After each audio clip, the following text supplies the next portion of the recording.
तर माझ्या सखींनो कशा आहात, बऱ्या आहात ना?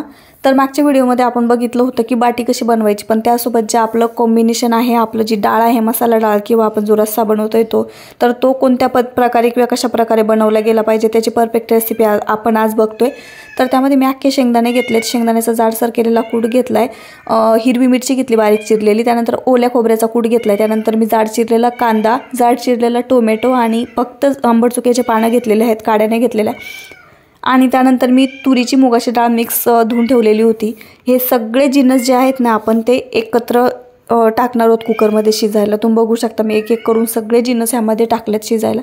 आणि पानं टाकण्याचं एक कारण आहे की त्यात काड्या टाकल्यानंतर जास्त भाजी आंबट होते, आपल्याला जास्त पण आंबट भाजी नको आहे ती। आणि त्यामध्ये शेवटी थोडीशी हळद टाकायची आहे, असं आपल्याला लागेल शिजायला तेवढं। बघू शकता तुम्ही पाणी टाकलेलं आहे मी, मिक्स करून घ्यायचं आहे आणि 2 शिट्ट्या काढून घ्यायच्या आहेत। याला जास्त वेळ लागत नाही शिजायला, सगळेच जिन्नस शिजणार आहेत लवकर। आणि त्यानंतर बघू शकता आपली भाजी इथं शिजलेली, एकदम गाळ भाजी शिजलेली तुम्ही बघू शकता। आणि त्याचा सुगंध खूप छान येत होता शिट्ट्या झाल्यानंतर। एकत्र सगळे गोष्टी शिजल्या ना, एक वेळा तुम्ही फक्त अशी भाजी करून बघा, एवढी भारी भाजी लागते नाही। आणि बघू शकता आता मी सगळं म्हणजे हे हटून तर घेते मी, पण ह्याला एकदम फाईन बारीक करायचं नाही, एकदम जाड जाडसर ठेवायचं आहे थोडंसं। आणि आपल्याला रस्साही थोडासा तुम्ही बघू शकता कसा बनवणार आहोत आपण पुढं आता।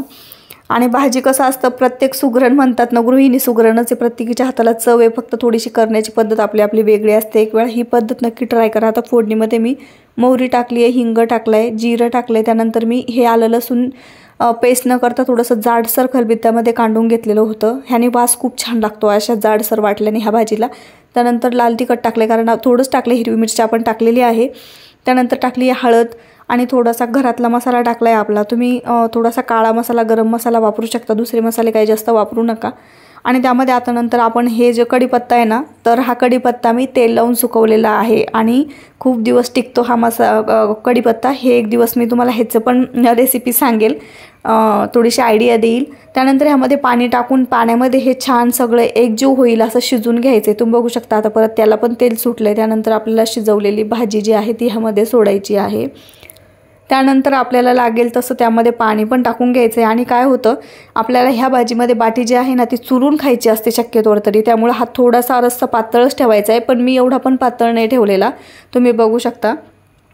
चुरून खाण्यासारखा आपला हा रस्सा झालेला आहे। त्यावर चवीनुसार मीठ टाकायचं आहे, कोथिंबीर मी नंतर टाकणार आहे शेवटी। तर हे त्यावर झाकण ठेवून आपल्याला आहे ना 1-2 उकळी काढून घ्यायची, कमीच गॅसवर शिजवायचं आहे। तुम्ही शेवटी भाजीचं टेक्स्चर बघू शकता कसलं भारी आलं आहे, त्याच्यावर कोथिंबीर पण टाकलं आहे मी आणि झाकून ठेवलं होतं थोडा वेळ, त्याच्यामुळे ह्याला कलर पण खूप छान आला आहे। आणि आता जे बाटीची रेसिपी सांगितली होती परत एकदा सांगते। तर इथे मी गव्हाचं पीठ घेतलं आहे, त्यानंतर इथे मी 200 ग्रॅम रवा घेतलेला आहे, दही घेतलं सोडून, हे ओवासुद्धा टाकला आहे, तूप एवढंच टाकलेलं आहे, जास्त टाकायची गरज नाही। आणि मीठ टाकलं, पण मीठ टाकायला विसरले होते मी, थोडंसं मळल्यानंतर माझ्या लक्षात आलं, नंतर मी मीठ टाकलं। आणि छान ह्याचा मऊसर गोळा बनवायचा आहे, पण थोडासा घट्टच बनवायचा आहे, चपातीपेक्षा तर खूप घट्ट बनवायचा आहे। आणि ह्याला झाकून ठेवायचं आहे 15 ते 20 मिनटं। आणि जुनं मीठ आहे, मी जुनं मीठ वापरते, हेच मीठ मी खूप सारखं वापरते। तर ह्याच्यावर आज आपल्याला तव्यावर खास तर आपण बट्ट्या केल्या होत्या, तर तुम्ही बघू शकता ह्याला बट्ट्या किंवा शक्यतोवर ह्याला बाटीच म्हणतात। आणि ह्याला मी तूप लावून घेतलं होतं, ह्याचा मी व्हिडिओ तुम्हाला लास्ट टाईम सांगितलं होतं की मी ह्याला तूप लावायला विसरले होते। तर बघू शकता मला 1 तास गेला ह्याला। आणि मी लास्ट टाईम पण तुम्हाला सांगितलं की ही जी रेसिपी आहे ही 40 मिनटात होण्यासारखी नाही, तर कशी वाटली तुम्हाला?